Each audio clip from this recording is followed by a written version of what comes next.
Atenção, esse vídeo contém spoilers. Após uma espera de 2 anos, Rick e Morty retorna para sua 8ª temporada com um episódio que logo de cara brinca com a nossa própria expectativa e já diz o seguinte: esperamos tanto tempo que não vamos esperar mais um segundo, anuncia a abertura, antes de nos jogar de cabeça em mais uma premissa high concept com consequências potencialmente devastadoras, mas familiarmente contidas. Mas antes da gente continuar, olá, eu sou o Gabriel e no vídeo de hoje vamos falar sobre a estreia da 8ª temporada de Rick e Morty. Então se está chegando de paraquedas aqui no vídeo, já se inscreva no canal para não perder os próximos vídeos e também deixa o like que assim você ajuda o canal. Aproveita e me siga nas minhas redes sociais, elas vão estar passando aqui na tela e também vão estar aqui na descrição e vamos ao vídeo. Uma grande multidão protesta da empresa da líder bilionária e visionária da tecnologia Sam Smith, que está querendo fazer história em Carregópolis. E acabamos de saber, carregadores de celular são muito importantes, por isso você nunca, jamais deve roubá-los. O ponto de partida é trivial, quase banal, um simples carregador de celular que não foi devolvido. No entanto, nas mãos de Rick Sanchez, essa pequena inconveniência doméstica escala rapidamente para uma complexa simulação à la Matrix, criada como uma lição para Morty e Summer sobre a importância de devolver o que pega emprestado. A piada inicial sobre a obsolescência de carregadores e a promessa de uma rede elétrica sem fio, cortesia de uma versão simulada de Summer, rapidamente dá lugar à revelação sombria. Rick simplesmente dormiu e esqueceu seus netos presos na simulação por anos. E esse artifício narrativo de simulação e extração de memórias não é inteiramente novo para a série, que já explorou realidades virtuais e manipulação de memória em diversas ocasiões.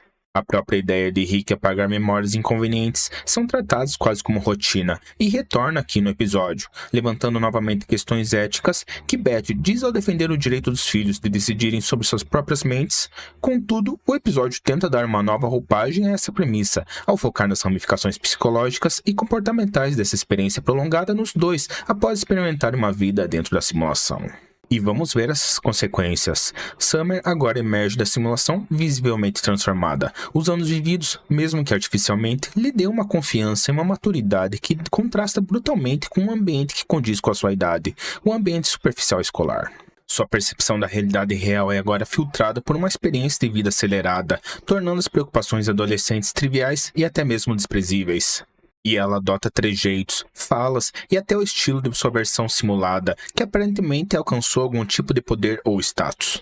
Essa nova Summer, mais cínica e experiente, inicialmente parece encontrar um ponto de conexão com Beth, a sua mãe, muito talvez por compartilhar um certo cansaço existencial ou uma visão mais pragmática da vida. No entanto, essa conexão rapidamente azeda. A maturidade de Summer se manifesta como arrogância e condescendência, especialmente em relação à mãe. Ela acaba virando quase como uma Miranda, a personagem de Meryl Streep em O Diabo Veste Prada, sugerindo um ar de superioridade fria e implacável, além de referências claras como corte de cabelo, roupas, posturas e o jeito de falar. Ela também diz a seguinte frase a Beth: eu não posso fazer você ter 17 anos de novo, mas posso dar a dádiva do conhecimento. A vida está escorrendo pelos dedos. Tá na hora de fazer grandes mudanças ou se acostumar com grandes arrependimentos, revelando não apenas a profundidade da transformação de Summer, mas também um julgamento severo sobre a vida da mãe, percebida como estagnada ou não realizada. Essa dinâmica oferece um comentário interessante sobre a natureza da maturidade e da experiência. A vivência de Summer, embora simulada, foi real para ela, moldando sua perspectiva de forma permanente.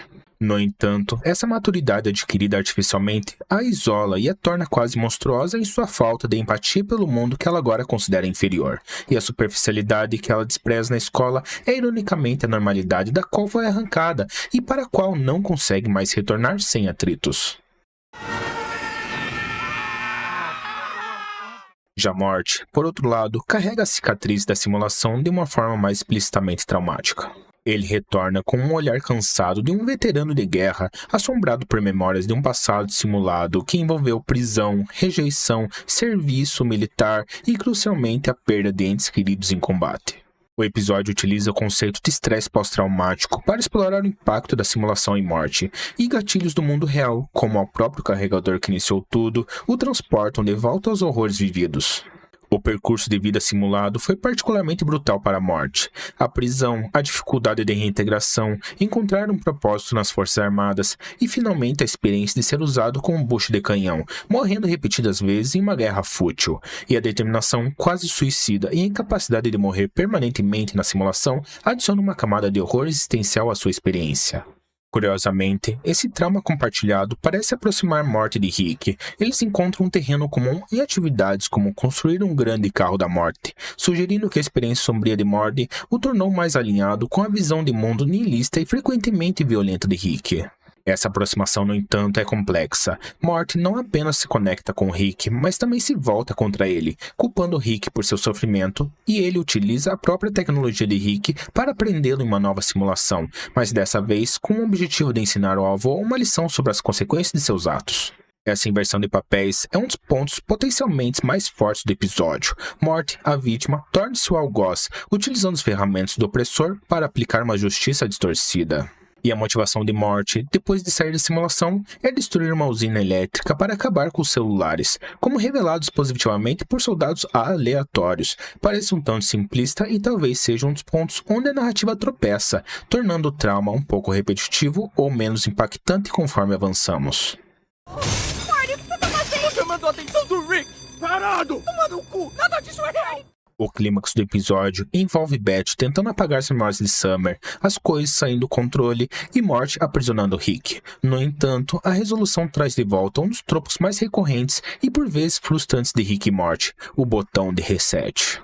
O aparelho de Rick é usado para apagar as memórias de todos os envolvidos, efetivamente desfazendo todas as transformações e traumas vivenciados. Summer retorna à superficialidade adolescente anterior, embora talvez com uma vaga sensação de perda ou estranhamento, mas que rapidamente logo é ignorado e literalmente apagado. Já Morty também perde as memórias traumáticas vivenciadas na simulação. Tudo volta a estaca zero, praticamente como se nada tivesse acontecido. E é aqui que o episódio, apesar de momentos interessantes de desenvolvimento de personagem para Summer e Morty, revela sua maior fragilidade. A premissa, embora bem executada com a energia caótica característica da série, não consegue escapar da sombra de episódios anteriores que exploraram temas semelhantes. Mas mais importante do que isso é a recusa em permitir que as consequências perdurem, mina o peso dramático das transformações de Summer e Morty. A maturidade forçada de Summer e o transtorno de estresse pós-traumático de Morty são reduzidos a meros artifícios temporários, descartados em favor da manutenção do status quo. Essa tendência da série de girar em torno de si mesma não é de hoje e está longe de acabar, onde introduz mudanças significativas apenas para revertê-las ao final do episódio, e que pode ser vista como uma metalinguagem sobre a própria natureza episódica da animação adulta ou como uma falta de coragem narrativa. Para quem esperava ver o início de temporada avançar a história, ou permitir que os personagens evoluíssem de forma mais permanente após os eventos da temporada anterior, este episódio pode parecer um passo para o lado ou até mesmo um leve retrocesso. Eu tô com a sensação de que agora as coisas vão ser diferentes. Prontos para voltarem, crianças? Mais do que imagina. Tô pronto.